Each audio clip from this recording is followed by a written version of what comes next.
College football has already claimed 2 head coaches. If you feel like you know, then you already know. First off, a worse decision in the NIL era. It's so bad with both these programs that we would have considered these good jobs. It sucks for the players. They aren't winning anyway. How committed are they financially to football? Are they ever going to be in a position to truly compete within their own conference? The college football coaching carousel is it's underway already.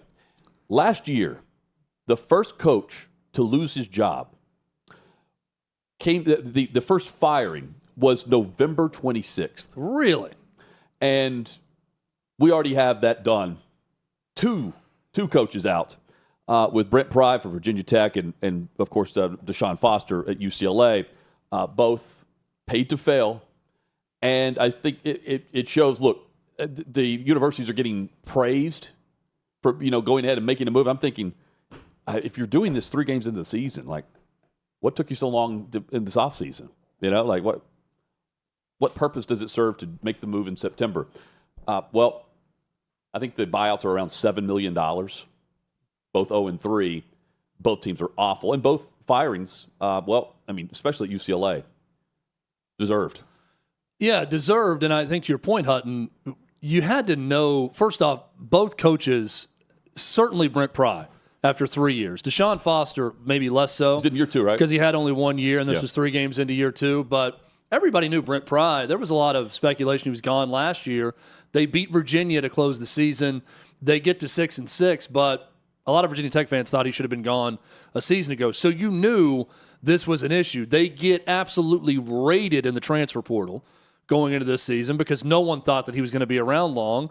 And then you come out and basically prove what you already knew with the performance in your first 3 games.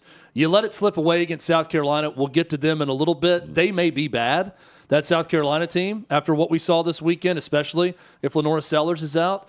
Then you get pounded in the second half by Vanderbilt. You don't get a single rushing yard at home in the second half after having a 10-point lead at halftime, and then you show up completely uninspired at home against Old Dominion, a game where you're a big favorite, and you get run out of the building. So we kind of knew with Brent Pry going into the year, but we certainly know after 3 games. And on the DeShaun Foster UCLA front, well, I think he showed us in his opening remarks at his first Big Ten Media Day that this probably wasn't going to work.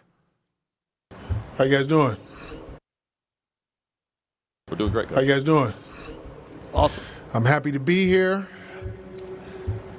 Glad to be a part of this great conference. Finally putting 2 great emblems together, UCLA and the Big Ten. We're a school that's won, 123 championships, so this fits us being right in this conference. Football-wise, we're just excited. I can tell. I'm sure you guys don't know too much about UCLA, but our football program. But you sound thrilled. We're in LA. We're in LA. Oh, it's in the name, UCLA. There's the pause. It's us and USC. We correct. Wow.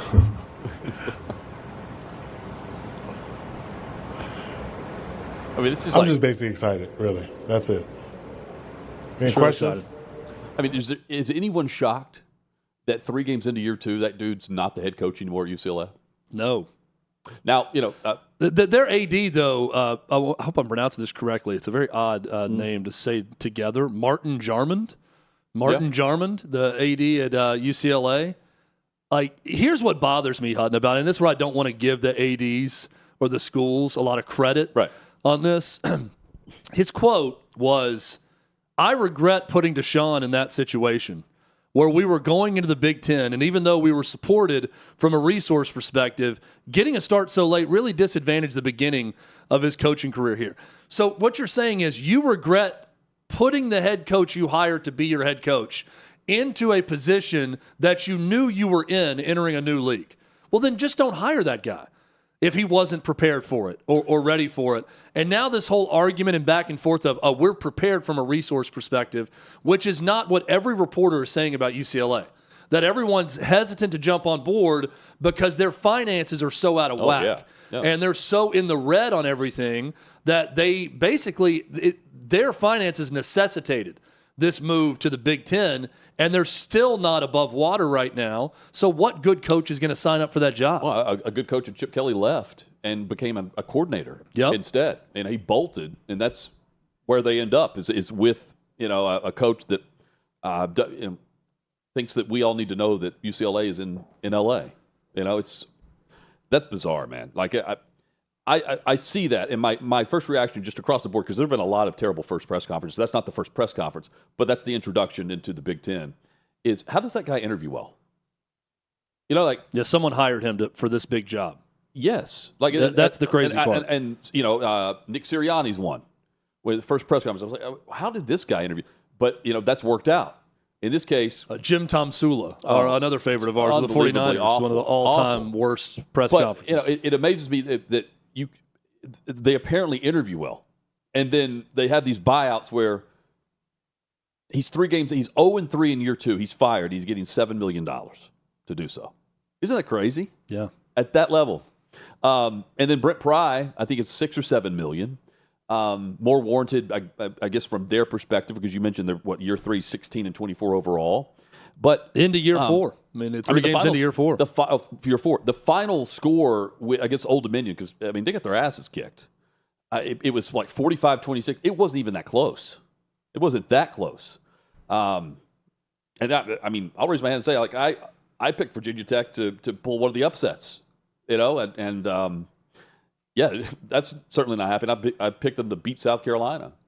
I don't know there's some teams right now that are way out of whack. And unfortunately for Brent Pry, he's in a situation there where, that team's just not competitive. They have a quarterback who can't complete a pass. And it's not a huge surprise to everyone. I think them being this bad is certainly a surprise to everybody. And Hokie fans also. I thought the quarterback play is a surprise to me. Yeah, but when you kind of know, if you feel like you know, then you already know. I agree. So go ahead and pull the plug and head in a different direction. And maybe you save all of those recruits, not recruits, but players leaving your roster in the transfer portal this offseason. They've got 1 4-star commit, and he was in Knoxville this weekend, and he's about to flip to Tennessee. That's their only player that's coveted by any good teams in their recruiting class. It's miserable for Virginia Tech. And on the UCLA side, they did invest at quarterback. They paid over $1 million for Joey Aguilar, who looks like a Heisman candidate, in Knoxville. And then they paid over $1 million for Nico Amaleava, who looks terrible through 3 games. And how much of that is him? How much of that is coaching? It's a combination of both, I'm sure. But I can't imagine a worse decision in the NIL era than Nico leaving Tennessee for what he said was his parents had a talent problem on the offensive line and a development problem with Josh Heupel, to go to DeShaun Foster and a brand new offensive coordinator with all of their upheaval, not a great roster, and to look that bad and lose 35-10 to New Mexico, who has basically a completely new roster from a year ago. This is the example of the worst NIL decision made so far. And that's what we saw from Nico and UCLA. And Hutton, it's so bad with both these programs that we would have considered these good jobs, especially with UCLA being in the Big Ten now. Not great jobs, but good jobs in college football. I'm not so sure now with either one of them. Okay, one of the two I could actually make an argument for just because of some connections. 2 names that I think of: Shane Beamer, Michael Vick. I don't know what Michael Vick's doing right now as a head coach. I haven't looked at his record. But he won his first game last week. I think he lost this week. I'll look it up. But overall, 1 year as a head coach, is that going to get him? I don't know. It's an outside-the-box mention. But Shane Beamer, if he wants to follow in his father's footsteps, which we know based on the SEC show, he doesn't want to be known as just Frank Beamer's son. But, he certainly loves the legacy of his father. And I only mention him because, it's Virginia Tech. Otherwise, there's not the equivalent of South Carolina's head coach is not taking that job. But maybe something happens there where is South Carolina good? Are they bad? What's going on there? And just one other thing. I mean, this now opens the transfer portal for both schools. And you also got the red shirt deal where you haven't played enough games where you can still like sit out and save a red shirt if you've already played. That's also going to be a factor with all this. It's a bad spot, man. It sucks for the players. They aren't winning anyway. Yeah. And now it's just like, well, it's just throw in the towel in the season, which was already happening. But, half your team's likely to leave or just sit out and wait on the portal. Mike Vick is 1-2 at Norfolk State. They just lost 60-10 to Rutgers this past week. Okay.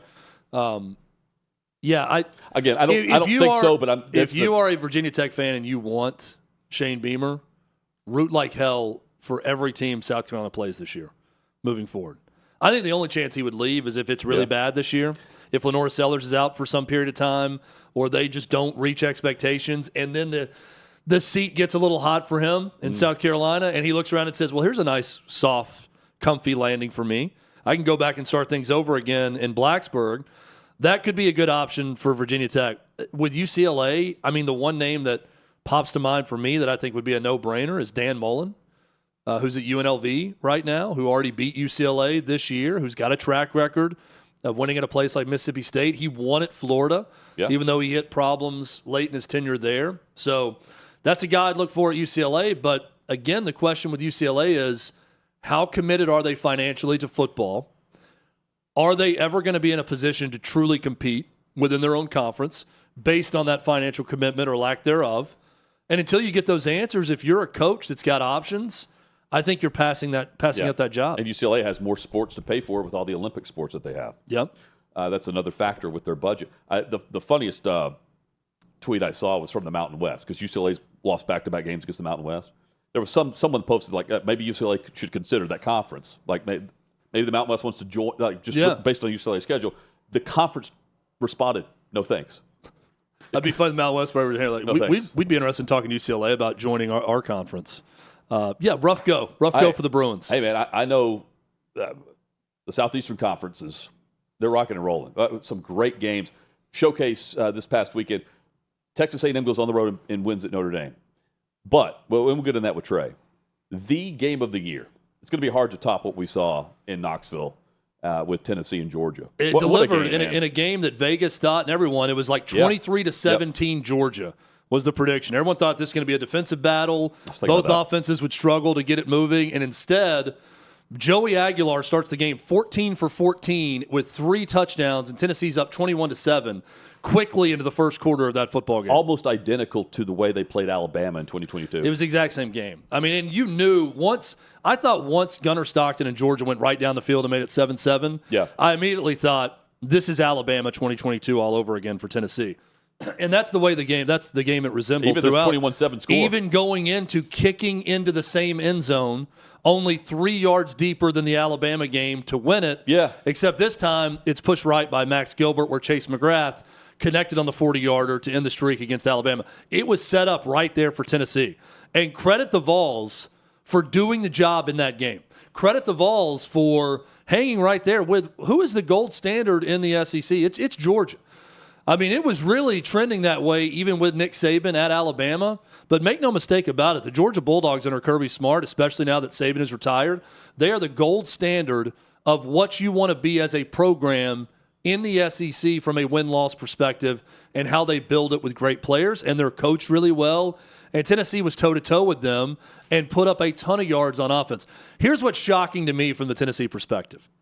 If you would have told me on that day that Nico was removed from the team, left the team, however you want to say it, and left, that Tennessee didn't have a quarterback, really, that they trusted on the roster post-spring practice, that in game number 3, Joey Aguilar would look like this, and the offense would return to 2022 levels with the ability to complete the ball to receivers down the field, I would have thought you were crazy. Yeah.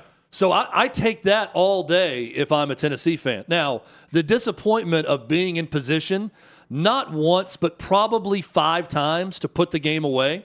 You get the fumble up 35-30. There's a chance. It's 4th and 6.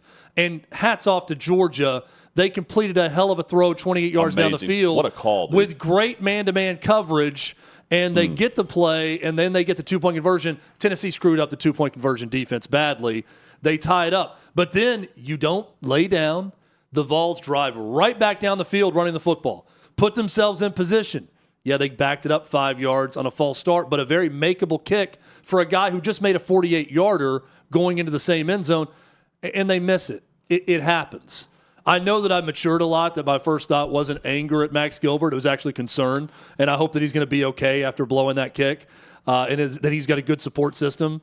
But you had a chance to end the streak if you're Tennessee. That's terribly disappointing, and I think the Tennessee Vols are way past moral victories, and no one's claiming moral victory in this. But what they showed is that their ceiling is way higher than anyone expected. They were preseason 24th in the country. And Hutton, I think that's a playoff team. That's 2 playoff teams we saw on Saturday with those 2 teams. Yep. And for A&M, boy, oh boy, what a huge win for Mike Elko. Huge. And what a gigantic loss for Notre Dame now for a team that's got maybe USC, who looks pretty good, as a possible marquee win left. Well, and that's really it. Yeah, I mean, right now, Notre Dame does not have a top 25 opponent remaining on their schedule. Now 0-2. And I'm seeing already sports writers, their headlines today are like 0-2 Notre Dame. How do they make the college football playoff? Like it's laid out where they're still in the top 25. They're the first team since like 1988 to start 0-2 and still remain in the top 25. How they make their way back up the college football polls.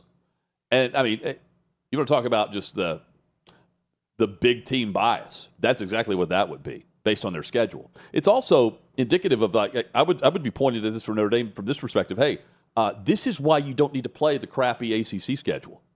It's not going to help you. If you really want to have a chance to win your way back in, the Big Ten's the way to go compared to what they're doing right now, which is, again, everyone's down right now in the ACC, except for, Florida State, Miami. And unfortunately for Notre Dame, well, we know what happened with their matchups. And they don't have, Chad mentioned, they got USC. They don't have a really tough opponent left. They could win out. I don't think it's going to help them. And they would be taking a spot from a team that would be likely more deserving, but maybe have, 3 losses instead of 2 if they do that. Chad, 2 amazing classics over the weekend. And it's overshadowing another amazing story right now in college football. It's the Vanderbilt Commodores.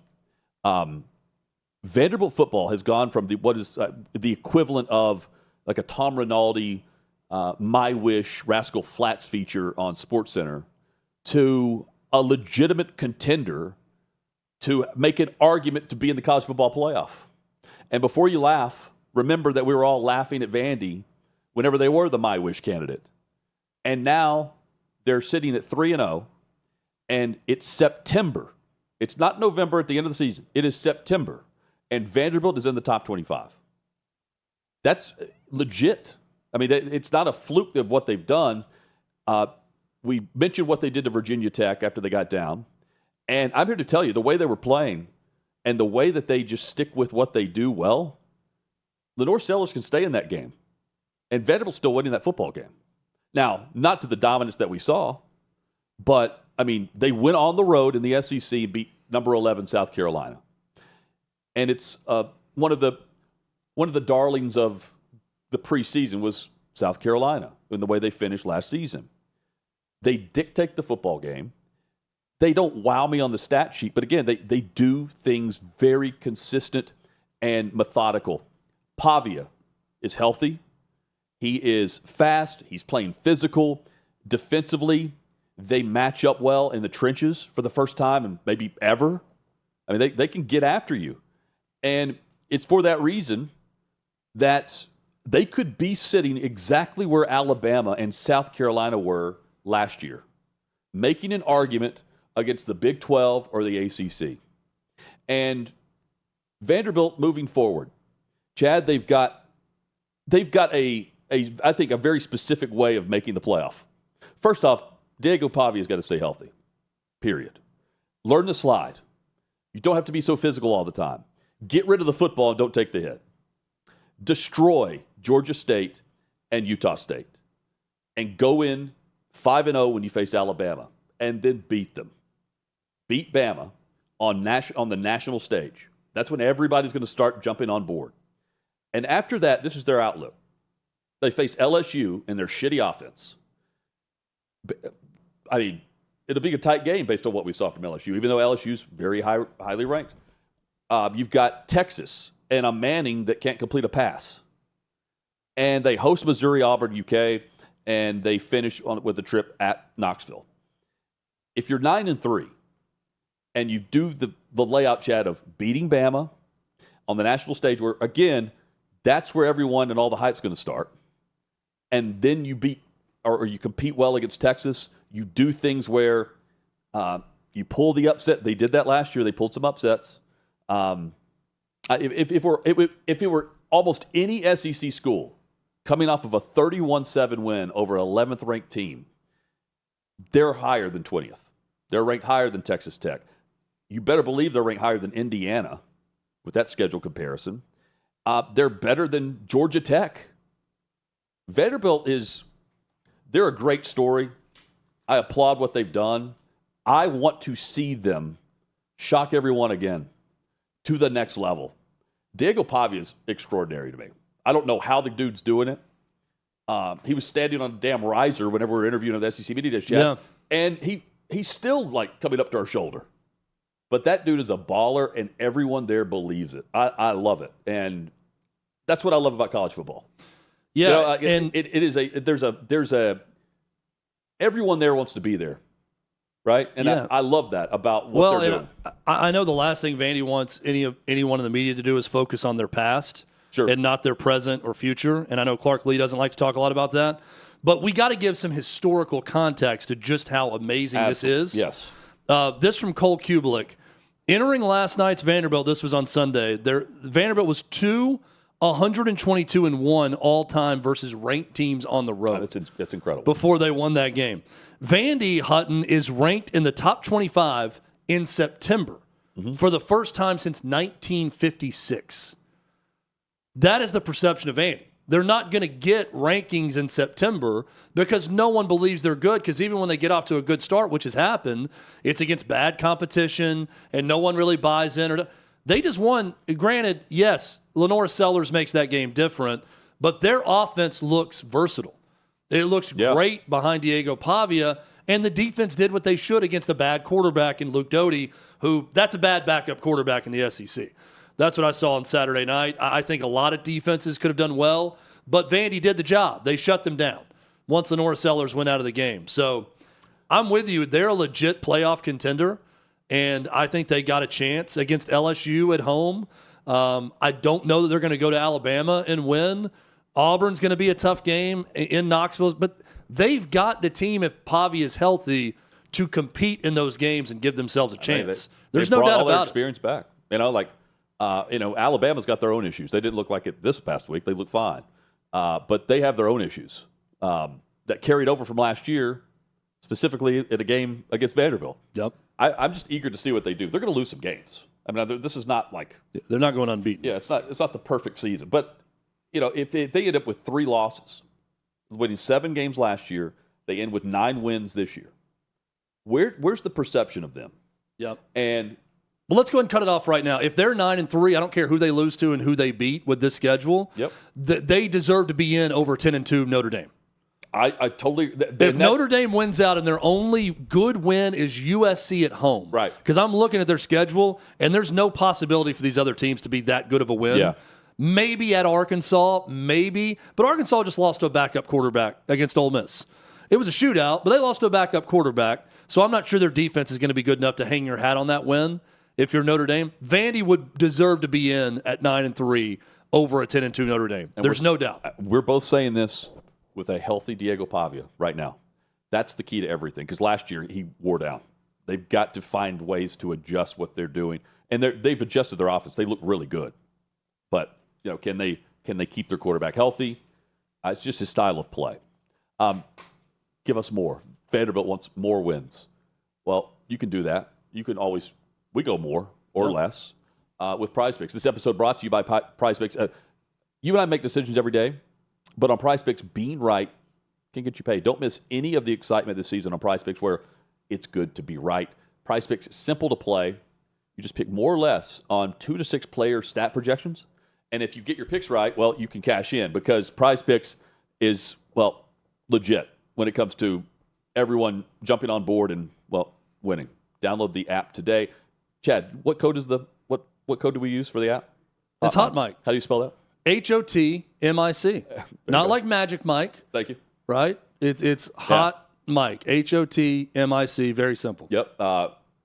$50 in lineups after you play your first $5 lineup with the code HOTMIC, HOTMIC, to get $50 in lineups after you play your first $5 lineup. Prize Picks, it's good to be right. Coming up, Trey Wallace joins us.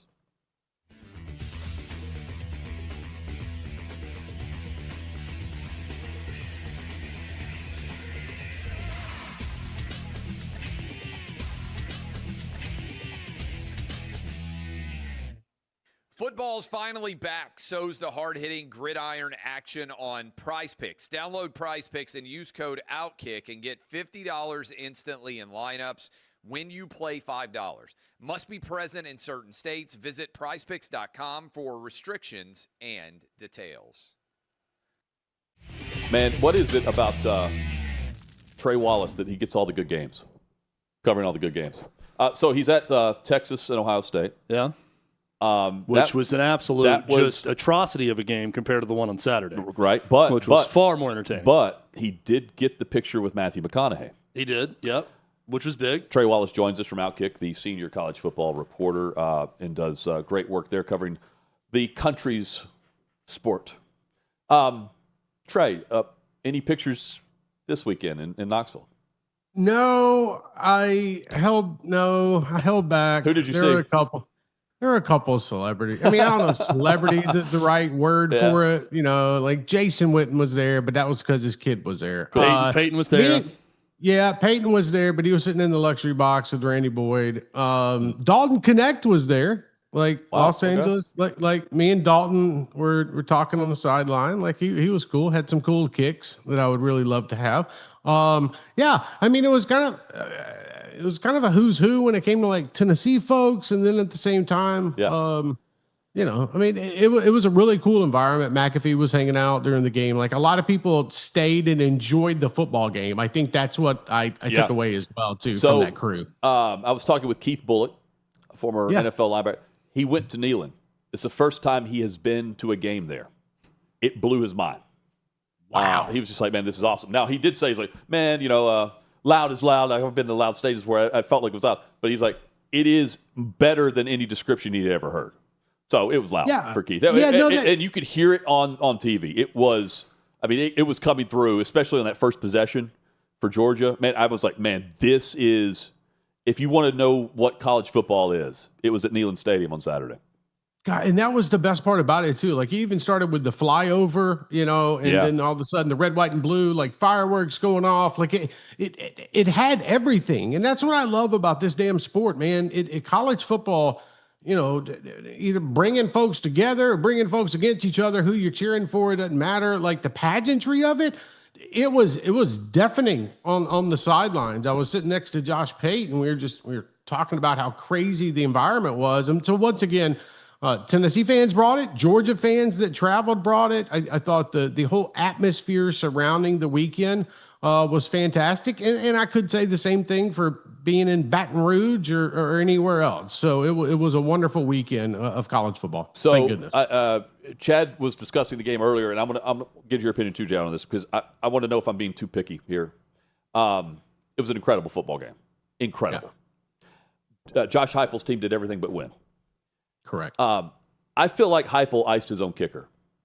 Yes. Kirby Smart takes the timeout with 7 seconds left. Heupel puts the offense on the field, and they have the penalty. It moves it back 5 yards. Run another play after that. That was my criticism. Running the play. If you're confident in running the play, there's still 7 seconds. Run the damn play again. But we can't because if there's another penalty, they're out of field goal range. Yeah. So he has to kick it. My point, I think it messed with his kicker's mindset. He's on the sideline for like 10 minutes, and he knows where the hash, they're getting it set up for him. And then right before he goes out, it's back 5 yards. Yeah. And I think it messed with him. Well, he iced him. Let me chime in here, Trey, and I want to get your reaction to my reaction to what Hutton's saying too. I think people are criticizing the wrong points with Josh Heupel on this, okay? Because I was screaming at the television, yes, run the ball, get a little bit closer, and make sure you're kicking with no time on the clock. Like, you don't even want to get a kickoff out of the end zone and have Georgia with one scramble drill play. We've seen this series, right, and what happens late in the games. You don't want to give them that opportunity. So if you were confident enough to run the play, and they were going to run that power quarterback run to get it back into position wherever they wanted and get a yard or two with Joey Aguilar, do it again. Like, your players made plays all day. Sham Umarov made a mistake. If you, after that, say, no one jump, there's no need to even think about jumping early on this play. We're basically positioning it to try to get a yard or two. I trust the guys not to do it again. So I'm not playing with fear in that one, and I'm running it again in that moment. The other thing is everybody wants to talk about the 3 runs. Well, that's the math game that Josh Heupel plays. Like, I totally buy what he's saying. They were in a 2-safety shell, and we usually run the ball very effectively, and we just didn't execute to get the first down on that. I think they had a 5-yard penalty mixed in there also, which put them back on that series. And getting the 3 points in that moment were huge. Now, where I will criticize him is this. There's no difference between 4 and 5. If you go for 2 and go up 6, you're up 9 with that field goal and the game's over. Yeah. Right. And no one's talking about that. And I tweeted it. I'm like, hey, the book says go for 2 when it's a 4-point game because there's no difference between, and they didn't even think about it, and they kicked the extra point. Also, drop your balls on 4th and 2 from midfield and do not punt. The way that offense was playing in that game, go for it. Because Tennessee was not stopping Georgia at that point in the game. I think it went down and scored a touchdown on a long drive. What's the difference between the 40-yard line or 45 or the 20 at that point in the game? So go for it and put another touchdown on the board. Trey, let me jump in and then you take it. What Chad said about being aggressive. That 4th down call that Georgia had on the touchdown. Yeah. Yes. Balls. I mean, they're throwing to a very small percentage part of the end zone, and it was perfectly executed by 2 players. It was just a great play. I mean, it was incredible. When he released it, I'm thinking, that's exactly what you want if you're Tennessee. A low percentage throw on 4th and 6 where the game could be over. And it's perfect right throw, perfect catch. Right on. Well, I mean, now, Trey, your thoughts on all of this. No. Oh, y'all guys have a good day. I appreciate it. Look, the 4th down call for Georgia when they threw the fade to Landon Humphreys right there in the corner. I was sitting there watching, and I'm like, okay, all right, that's an interesting play call. Like, you're putting it on Humphreys to make that, and also Gunnar Stockton to make that throw. Tennessee had done a really decent job of shoring up the run right there. Now, I wouldn't say that for the whole game because Tennessee was obviously missing some defensive line presence that would have helped them, in the previous, 45 minutes of the football game. But at the same time, like, I got it. Like, Kirby Smart, Mike Bobo, they're putting it on Gunnar Stockton to do it. Okay. And then you saw the 2-point conversion. That was just a rub off and easy enough. They got it. And then, okay, you give Tennessee time. Chad, to your point about the play and setting up the field goal, like, you could have just let Joey do it again. Like, first off, I think most people are like missing this point as well. Like, I think it was on the previous play, Tennessee ran the ball, but they were pretty much trying to like set things up to get in motion for the field goal. He could have broke it off for the touchdown, but he went down on his knee and tried to set that part up. So then you have the situation where 7 seconds on the clock. In my opinion, you can snap the ball to Joey, you can hash it up however you want, and you can run 4 or 5 seconds off the clock. You got a timeout. Heupel standing right next to him. You can get it if you want to. But I think the fact that, look, Gilbert, when he took the field, and I didn't notice this till after the game, like, he had a look on his face, like his eyes were like this. And that's my point. That's my point, because they moved it back 5 yards. Yeah. Yes, exactly. He had been preparing for that kick, and now it's messed up. Right, because you come back in overtime, and he nails the same damn kick. Right. Like, so I was like, okay. And then the crazy part about being down there is half the damn stadium on that side thinks he made it. So everybody's going crazy. And then I'm looking at it and I'm like, well, that just went right. That didn't go in. It had no chance on TV. It was missed immediately. You knew it. Right. So the overall point, I think Josh Heupel overthought himself in that situation with about a minute to go, when I thought for the entire game offensively, he had done a really good job of setting up Aguilar and even the running game. And my biggest takeaway out of that is Tennessee scored 38 points against a Georgia defense and still lost. Like, that's pretty shocking. But also, those are 2 college football playoff teams. Like, I know people are like going at a little bit Joey Aguilar for some of his balls that he was throwing down the field to Chris Brazil. I get that. I know it looked like underthrows, but he's also just getting it up and letting his guy make a play who's 6'4" out on the wing. So like out on the wing, out on the wide going down the field. So like, I kind of understand that, but it was what he was doing like in the middle. And then you had Gunnar Stockton fighting back and you had him making plays. And then, once Georgia went on a 17-0 run, I was like, okay, all right, like this might be it. And Tennessee kept hitting back. So like when I walked out of that stadium, I thought to myself, okay, if Tennessee gets a couple of their starters back on defense, especially along the defensive line, and at least gets like Ricky Gibson back, Gerard McCoy is a different story, Tennessee's going to be fine.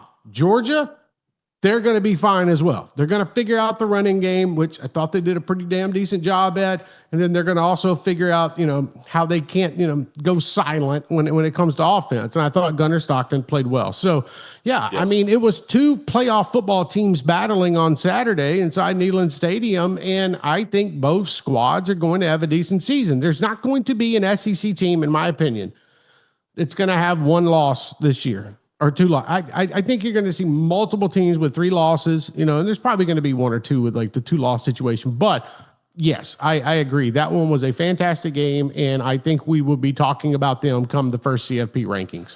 And I just can't say enough good things about Joey Aguilar, who just through that game, I feel confident. This is a big game performer. The way he showed up and was locked in, and Tennessee did have a great plan offensively to start that game to go at Georgia. And Trey, when you think about, ESPN spent a lot of time on, everybody's talking about his story and all this. It's the fact that he wasn't in spring practice and got here post-spring practice and is this up to date and this with his offense and connected to those receivers where it looks like Chris Brazzell is going to have a breakout year. And then you flip that with what happened at UCLA. And Nico goes to a spot where he's got a head coach for 3 games, and that head coach is now fired. It's wild to think about what we thought about this 2025 Tennessee season with Nico, and now what it looks like with Joey Aguilar, and it looks like a repeat of 2022 offensively with what they can do. You look at everything that's transpired over the last 4 months, and you compare, like I was a junkie and stayed up late watching that stupid New Mexico UCLA game on Friday night, and I'm sitting there watching how bad UCLA is.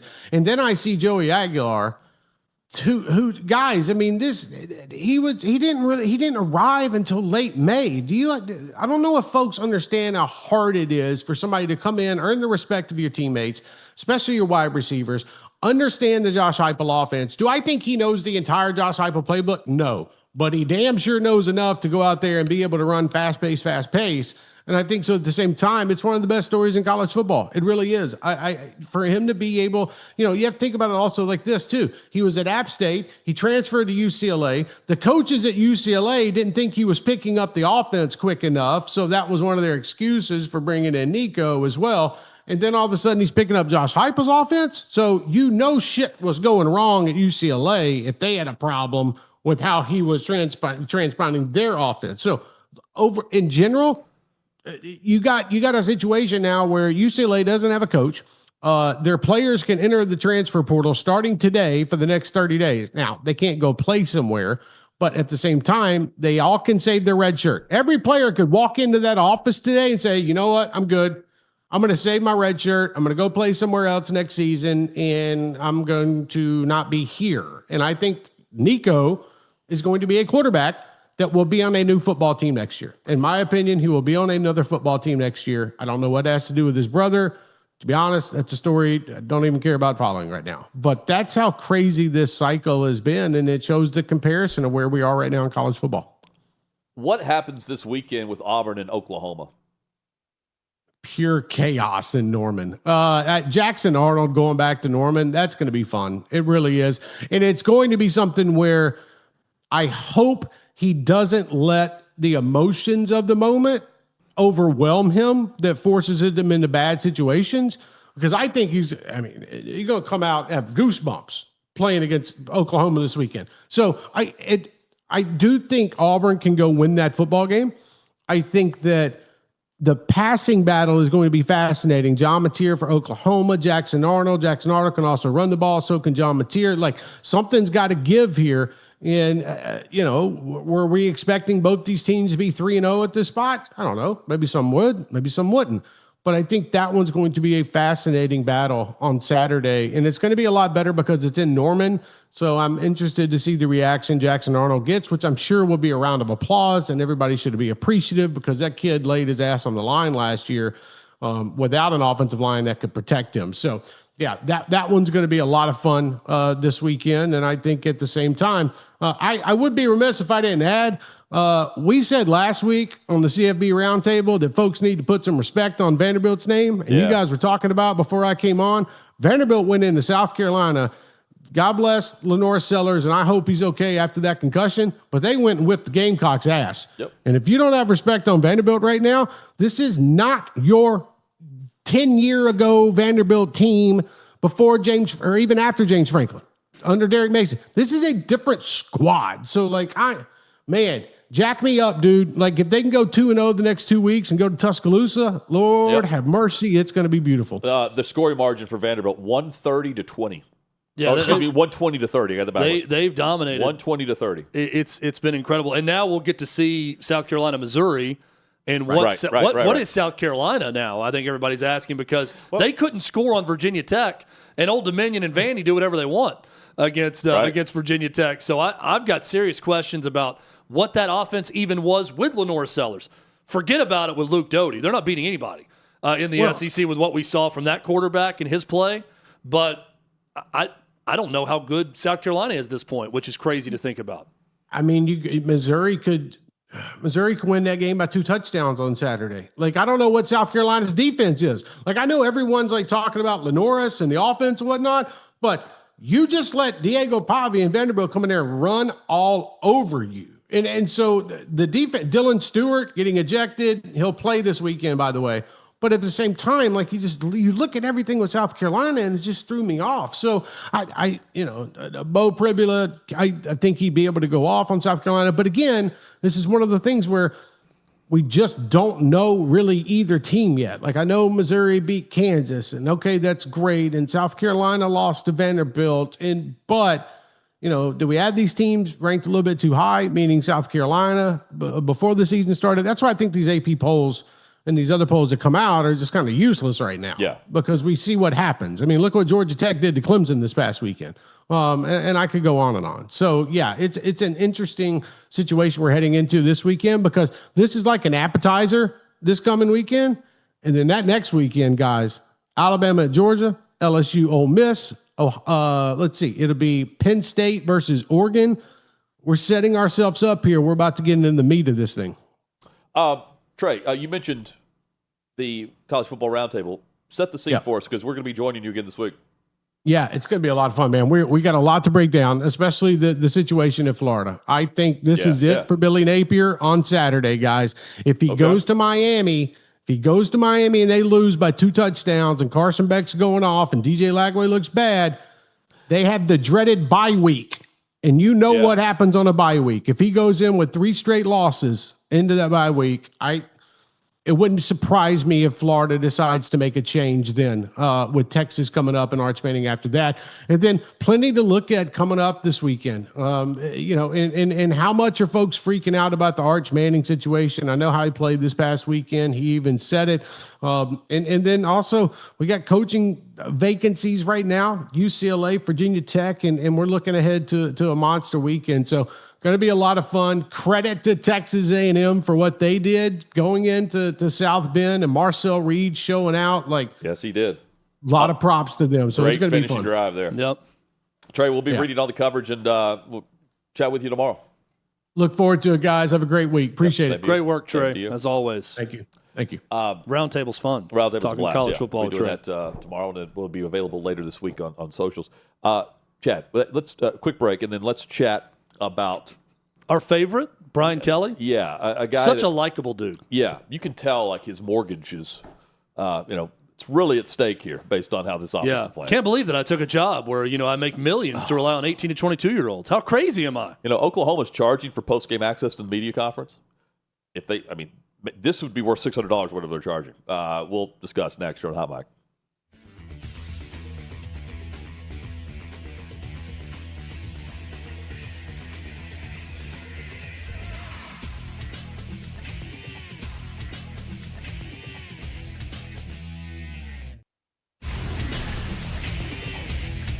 Chad, one of the reporters down at LSU in Baton Rouge is spoiled. Did you know that? Yeah. Just spoiled rotten. How dare you start by asking about the offense? Michael Cobble of WBRZ there in Baton Rouge, he asked a question that was, warranted given what I'll mention. You've got Florida, who actually outgained LSU 366 to 316. DJ Lagway, 5 interceptions in that game. LSU's lone offensive touchdown was Thomas with the touchdown in the second quarter. Their other score came on a pick 6. They were 4 of 14 on third down. The final score is 20-10, but you wouldn't know it based on Brian Kelly's post-game press conference where, if you want to talk spoiled, what he is wanting is a WNBA layup. Hey, guys, you know, offense really struggled, but, man, way to go get them. Instead, he got this question, and he was pissed off. I know you love these immediate post-game sessions, but what are you seeing with your offense? Stop. Really? Is that the first question? We won the game 20-10. Try another question. What do you want me to tell you? I just laid it out for you. We played the game to win the game. We played the game to win the game. All right. How about third down? What is going on with third down? It's one game. Last game, we were great on third down. You're looking at this from the wrong perspective. LSU won the football game.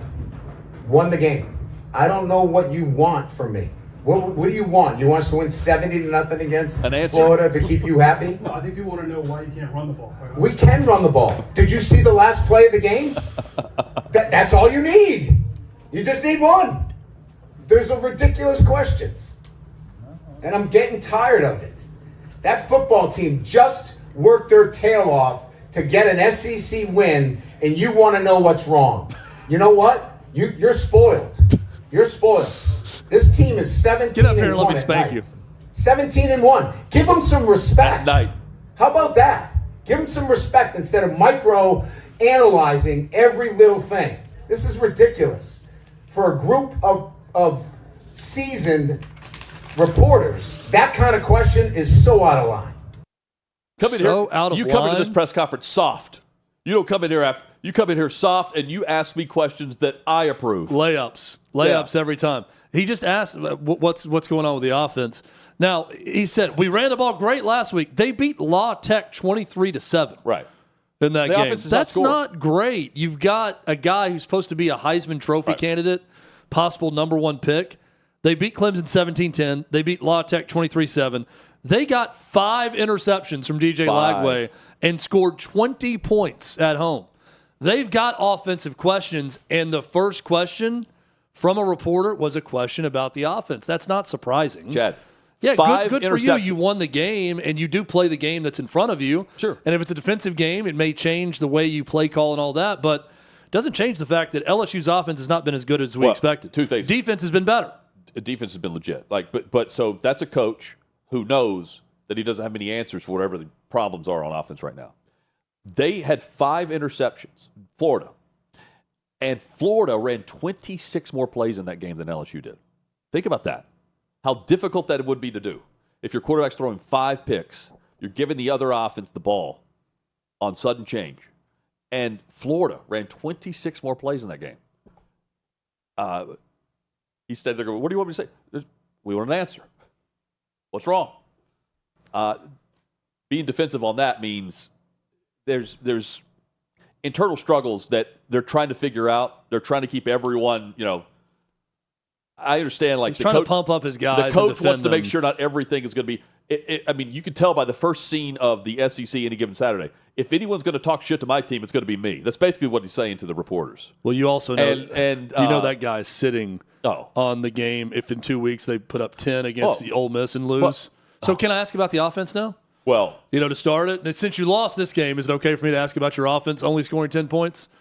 Like he could set off, World War III with him and Brian Kelly if he sits on that question for the right time. What is it about the first question that everyone wants the softball? Because he was pointing out that this is the first question. It's like, well, I mean, I don't know who else is in the room, but if there's season reports, just answer the questions and get them over with. Well, you also you did your post-game address. You won. You should be in a decent mood, right? If you won, if it's so important, it is important to win conference games. It's so good you won the game. Then why are you so pissed and pissy after one question? Yeah. But hey, man, the follow-up is okay. Well, yeah, great, congrats. Why are you so angry about this question after a win? I will give them credit here. There are plenty of teams right now with upperclassmen playing quarterback that are losing games. Look at Clemson. We'll just mention Clemson to start, and then compare it to LSU. We saw the head-to-head, but even though the offense is not playing well, the Tigers are winning, and if they can get this figured out, they could be a contender for the title.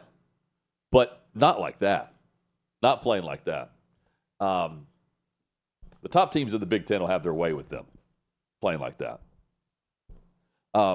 Chad, what do we not? There's so much from this weekend.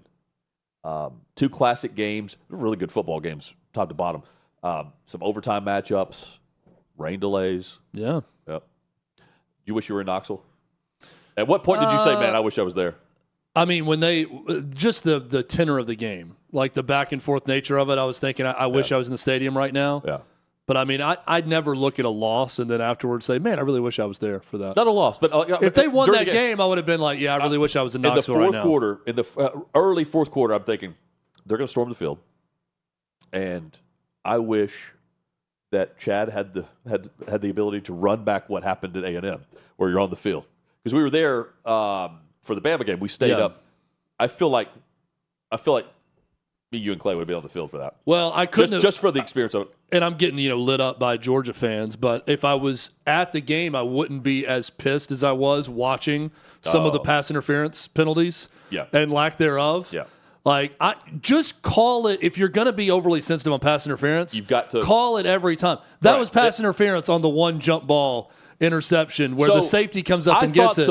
And when the ball is underthrown, that doesn't mean that you can pass interfere before the ball gets there because it's underthrown. I feel like people say that. Now, the one that got me the worst, though, was the ticky-tack Andre Turrentine, the final Georgia drive to tie it. They called pass interference on a ball that was 10 yards out of bounds. And he, ran into the guy and kind of, barely touched him on his way where he had given up on the ball going towards the sideline. I'm thinking, what in the hell was that? That was maybe the worst pass interference call I've ever seen in any football game. That was awful. And in Georgia fans, it's okay to say what Kirby Smart said. You were fortunate. Yes. Kirby Smart said, I feel like I owe an apology to Tennessee that they deserve to win this game and we found a way to win it. They made the necessary plays. Tennessee didn't. Georgia was still very fortunate to get that win. Georgia's got another quarterback that no one believed in that's now their next balling. Stetson Bennett. Yep. He looked good. He did. He really did. And on the road in that environment, that dude balled out. Props. Back at it tomorrow. Fun show today. Hope you'll join us in the meantime throughout the social media platforms. 11 a.m. Eastern. Hot Mike Hunter Withrow. Join us Tuesday right here at OutKick.